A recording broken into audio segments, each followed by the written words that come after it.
നമസ്തേ. നവവിധ ഭക്തികളിൽ നാലാമത്തേത് പാദസേവനമാണ്. ജഗദീശ്വരന്റെ പാദങ്ങളെ സേവിക്കുക, ഗുരുവിന്റെ പാദങ്ങളെ സേവിക്കുക, ഇതൊക്കെയാണ് പാദസേവനം. അതെങ്ങനെയാണ് പാദസേവനം എന്ന് പറഞ്ഞാൽ? പാദങ്ങളെ സേവിക്കുക. പാദം ഒരു മനുഷ്യന്റെ ഏറ്റവും താഴെ ഭാഗത്തുള്ള അവയവം പാദങ്ങൾ.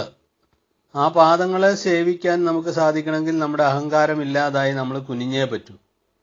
പാദത്തിലെ വന്ദനം നടത്തണം. പാദത്തിലെ ഒന്ന് തൊട്ട് നമസ്കരിക്കണമെങ്കിൽ നമ്മൾ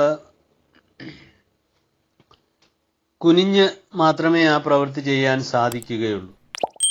അതുകൊണ്ട് പാദസേവ ചെയ്യുമ്പോൾ അത് ചെയ്യുന്നയാളുടെ ഉള്ളിലെ ഞാനെന്നുള്ള ആ ഭാവം കുറഞ്ഞു വന്ന് എല്ലാം അവിടുന്ന് എന്നുള്ള ഭാവത്തിൽ എത്തിച്ചേരണം. അതാണ് പാദസേവനം. പാദങ്ങളെ സേവിക്കുക, പാദങ്ങളെ സമാശ്രയിക്കുക. ഇത് ഭക്തിയുടെ ഏറ്റവും പ്രധാനപ്പെട്ട, ഭക്തിയുടെ ആയിരുന്നാലും ജ്ഞാനത്തിൻ്റെതായിരുന്നാലും മറ്റ് ഏതുതരം അനുഷ്ഠാനങ്ങളുടെ കാര്യമായിരുന്നാലും സേവ എന്നുള്ളത് ഏറ്റവും പ്രധാന കാര്യമാണ്.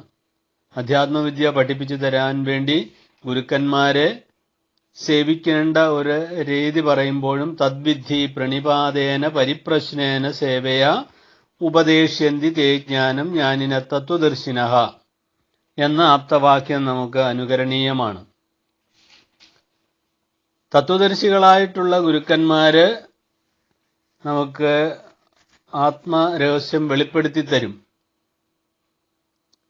അങ്ങനെ വെളിപ്പെടുത്തി തരണമെങ്കിൽ അതിന് ഏറ്റവും അർഹനായിട്ടുള്ള ആള് ഗുരുവിനെ സമീപിച്ച് ഗുരുവിന് പാദസേവ ചെയ്യണം. തദ്വിധി പ്രണിപാതേന, പ്രണിപാതം നടത്തണം. പാദത്തെ ആശ്രയിക്കണം. പരിപ്രശ്നേന, ജ്ഞാനിയായിട്ടുള്ള ആളുകളോട് അന്വേഷിക്കണം ഈശ്വരനെ പറ്റി. സേവയാ, പിന്നെന്ത് ചെയ്യണം? സേവ ചെയ്യണം അങ്ങനെയുള്ള ആളുകളെ. അങ്ങനെ അവര് സംപ്രീതരായി കഴിഞ്ഞാൽ തേ ജ്ഞാനം ഉപദേശിന്തി, അവര് ജ്ഞാനം ഉപദേശിച്ചു തരും. അവരാരാണ്? തത്വദർശികളാണ്, തത്വത്തെ അറിഞ്ഞവര്. തത്വം യത് ജ്ഞാനം അദ്വയം, ഏകനായ ഈശ്വരനെ അറിഞ്ഞവരാണ് തത്വദർശികള്. തത്വം എന്ന് പറഞ്ഞാൽ തത്വം ഏകമായ ഈശ്വരനെ അറിയുക, അല്ലെ ഏകനായ ഈശ്വരനാണ് ഈ ലോകത്തിന്റെ നിയന്താവെന്നുള്ള സത്യം മനസ്സിലാക്കിയവരാണ് തത്വം കണ്ടവര്, തത്വദർശികള്. അങ്ങനെയുള്ള തത്വദർശികള്, ഗുരുക്കന്മാരായിട്ടുള്ള തത്വദർശികള് തന്നെ സമീപിക്കുന്ന ശിഷ്യന്മാർക്ക് ഈ തരത്തില് ഉപദേശം കൊടുക്കും. തേ ജ്ഞാനം ഉപദേശന്തി, അവര് ശിഷ്യന്മാർക്ക് ജ്ഞാനത്തെ ഉപദേശിക്കുന്നു. അപ്പൊ അതിനെന്താ ചെയ്യണ? പരിപ്രശ്നം കൊണ്ടും പാദസേവ കൊണ്ടും ഗുരുവിനെ സംപ്രീതനാക്കുക. പാദസേവ ചെയ്യുന്നത് ഏറ്റവും എളുപ്പം ഈശ്വരപ്രീതി കിട്ടുവാൻ, ഗുരുവിന്റെ പ്രീതി കിട്ടുവാൻ ഉള്ള ഒരു വഴിയാണ്. അതുകൊണ്ടാണ് പാദസേവനം ഏറ്റവും അധികം പ്രാധാന്യം കൊടുക്കുന്ന ഒരു സാധനയായിട്ട് മാറ്റിയെടുക്കേണ്ട ആവശ്യകത ഇവിടെയാണ് വരുന്നത്. അപ്പൊ ഈ പാദസേവ ചെയ്യാൻ വേണ്ടി സമീപിക്കുന്ന ജിജ്ഞാസു ഗുരുവിനെ വേണ്ടതുപോലെ പ്രീതിപ്പെടുത്തിയിട്ട്, ഏതൊക്കെ തരത്തിലാണ് പ്രീതിപ്പെടുത്താൻ സാധിക്കുന്നത് ആ തരത്തിലെ പ്രീതിപ്പെടുത്തി കഴിഞ്ഞാൽ ഗുരുക്കന്മാര് അങ്ങനെയുള്ള ആളുകൾക്ക് ജ്ഞാനം ഉപദേശിച്ചു കൊടുക്കും. അപ്പൊ പാദത്തെ സേവിക്കാനായിട്ട് ഒരുവൻ മനസ്സു കാണിക്കണം. ഈ ലോകം മുഴുവൻ ഈശ്വരന്റെ പാദങ്ങളാണ് ഒരു തരത്തിൽ ചിന്തിച്ചാൽ. സഹസ്രശീർഷ പുരുഷ സഹസ്രാക്ഷ സഹസ്രപാദ് സഭൂമിം വിശ്വതോ വൃത്യ അത്യുദിഷ്ട ദശാങ്കുലം എന്നൊക്കെ ഈശ്വരനെ പുകഴ്ത്താറുണ്ട്. ഈശ്വരൻ എല്ലായിടത്തും പാദങ്ങളുള്ളയാളാണ്. എല്ലായിടത്തും കൈകളുണ്ട്, കാലുകളുണ്ട്, കണ്ണുകളുണ്ട് എന്ന് പറഞ്ഞ അതിന്റെ അർത്ഥം എല്ലാ കാലുകളിൽ കൂടിയും എല്ലാ കൈകളിൽ കൂടിയും സകല കണ്ണുകളിൽ കൂടിയും പ്രകാശിക്കുന്നത്, പ്രവർത്തിക്കുന്നത് ജഗദീശ്വര ചൈതന്യമാണ് എന്ന് പഠിപ്പിച്ചു തരികയാണ്. ഈ പുരുഷൻ, ഈ ഈശ്വരൻ സഹസ്രശീർഷനാണ്, ആയിരം കണ്ണുകളുള്ളവൻ. സഹസ്ര അക്ഷി, സഹസ്രപാദ്, സഹസ്രങ്ങളായിട്ടുള്ള പാദങ്ങളൊക്കെ ഉള്ള ജീവികൾ നടക്കുന്നു, ചലിക്കുന്നുവെങ്കിൽ ആ ജീവിയുടെ ഉള്ളില് ജീവരൂപേണ ഇരിക്കുന്നത് ഈശ്വരതത്വമാണ് എന്ന് തിരിച്ചറിയുമ്പോൾ ആ പാദങ്ങളിൽ കൂടി പ്രവർത്തിക്കുന്നത് ഈശ്വരനാണെന്ന് അറിയുന്നു. കണ്ണുകളിൽ കൂടി, ഏത് കണ്ണുകളിൽ കൂടി പ്രകാശം വന്നാലും അത് ഈശ്വരന്റെ പ്രകാശമാണ്.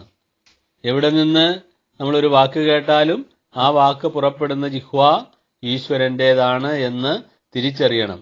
അപ്പൊ യാതൊന്ന് കാൺമതത് നാരായണ പ്രതിമ, യാതൊന്ന് കേൾപ്പതതു നാരായണ ശ്രുതികൾ, യാതൊന്ന് ചെയ്വതത് നാരായണാർച്ചനകൾ, യാതൊന്നതൊക്കെ ഹരി നാരായണായ നമ.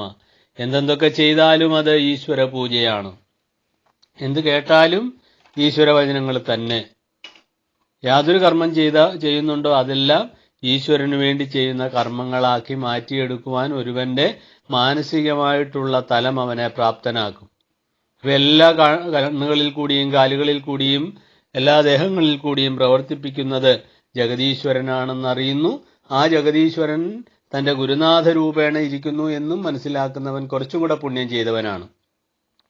അപ്പൊ ആ പാദസേവ മറ്റൊരു തലത്തിലേക്ക് എത്തും. നമ്മളുടെയൊക്കെ മുമ്പില് പ്രകാശമായിട്ട് ശ്രീനാരായണ ഭഗവത്പാദർ അങ്ങനെ പ്രകാശിച്ചു നിൽക്കുകയാണ്.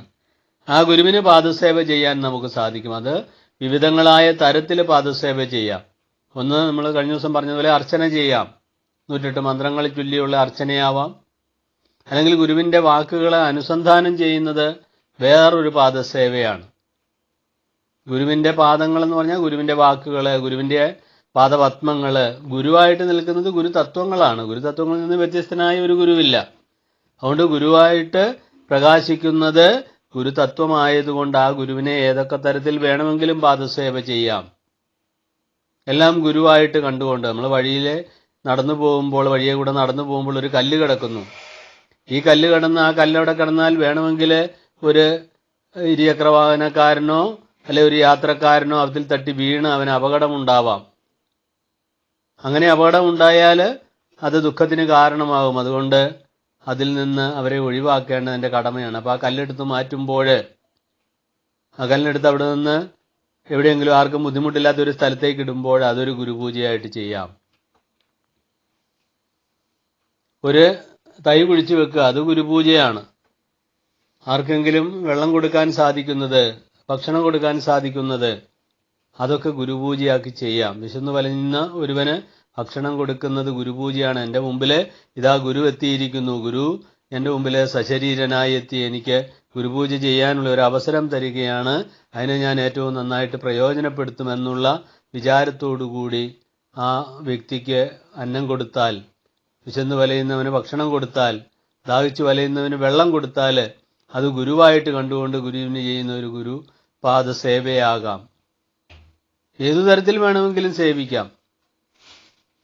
വിദ്യയില്ലാത്തവന് വിദ്യ കൊടുക്കുന്നത് അതൊരു ഗുരു സേവയായിട്ട്, ഗുരുവിന്റെ പാദസേവയായിട്ട് കണ്ടു വേണമെങ്കിൽ അത് ചെയ്യാം. വസ്ത്രദാനം നടത്തുക, അന്നദാനം നടത്തുക, ഇങ്ങനെ എന്തെന്തൊക്കെ തരത്തില് ഒരുവന് ഗുരുവിന് പാദസേവ ചെയ്യാം.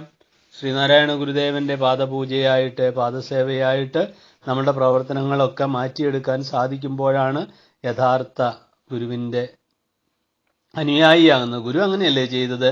എല്ലാം ഈശ്വരൻ എന്ന് കണ്ട് മാനായിട്ടുള്ളതും മയിലായിട്ടുള്ളതും കുയിലായിട്ടുള്ളതും എല്ലാം ഈശ്വരതത്വമാണെന്ന് തിരിച്ചറിവുണ്ടായി, വിവേകമുണ്ടായി, അത്തരത്തിൽ ലോകത്തെ മുഴുവൻ സ്നേഹിച്ച മഹാഗുരു. ആ ഗുരുവിന്റെ സ്നേഹം എങ്ങനെയായിരുന്നു? ഗുരു പറഞ്ഞതുപോലെ മദ്യപന്റെ മത്സ്യം കൂട്ടല് പോലെ. ആദ്യം ഏറ്റവും നല്ല ഭാഗങ്ങൾ കഴിക്കുന്നു, ഇറച്ചി കഴിക്കുന്നു, അവസാനം ഒന്നും കളയാനില്ലാതെ മുള്ളുവരെ തിന്നുന്ന അവസ്ഥയിൽ ഒന്നും മിച്ചമില്ലാതെ അവൻ കഴിക്കുന്നത് പോലെ നമ്മളുടെ സ്നേഹം, നമ്മളുടെ കാരുണ്യം ആദ്യം നമുക്ക് വേണ്ടപ്പെട്ടവരിലാവട്ടെ, പിന്നെ അതിൻ്റെ വലിപ്പം കുറച്ചും കൂടെ വളർന്ന് അടുത്തുള്ളവരിലേക്കും ആവട്ടെ, അയൽപക്കംകാരനിലേക്കും ആവട്ടെ, അങ്ങനെ വളർന്ന് അവനിവനെന്ന് അറിയുന്നതൊക്കെ ഓർത്താൽ അവനിൽ ആദിമമായ ഒരു ആത്മരൂപമായതുകൊണ്ട് അവനവൻ ആത്മസുഖത്തിന് ആചരിക്കുന്നവ മറ്റുള്ളവരുടെ സുഖത്തിനായിട്ടുകൂടി വരണമെന്നുള്ള ഒരു തലത്തിലേക്ക് എത്തപ്പെടുവാൻ ഗുരുവിന് വലിയ പ്രയാസമുണ്ടായില്ല. നമുക്കും അതേപോലെ ചെന്നുചേരാൻ സാധിക്കുമ്പോഴാണ് ഗുരുവിന്റെ പദചാരിയാവുന്നത്, ഗുരുപാദങ്ങളെ സേവിക്കുന്നവനാവുന്നത്. അത്തരത്തിലുള്ള ഗുരുപാദ സേവ ചെയ്യാനുള്ള 100 അവസരങ്ങൾ മുമ്പിലുണ്ട്. അതൊക്കെ വേണ്ടതുപോലെ കണ്ട് നമ്മളുടെ മനോനൈർമല്യത്തിനുള്ള ഉപാധിയാക്കി മനസ്സിന്റെ സ്വച്ഛതയ്ക്കുള്ള ഒരു നിമിത്തമാക്കി അതിനെ കണ്ട് അത് ഒരു ഗുരുകാരുണ്യമാണെന്ന് വിചാരിച്ച് അത്തരത്തിലെ ഗുരുപാദ സേവ ചെയ്യാൻ നമുക്ക് ഏവർക്കും കഴിയട്ടെ. അതിനുള്ള കാരുണ്യം ഗുരു തരട്ടെ എന്ന് പ്രാർത്ഥിക്കുന്നു. നന്ദി.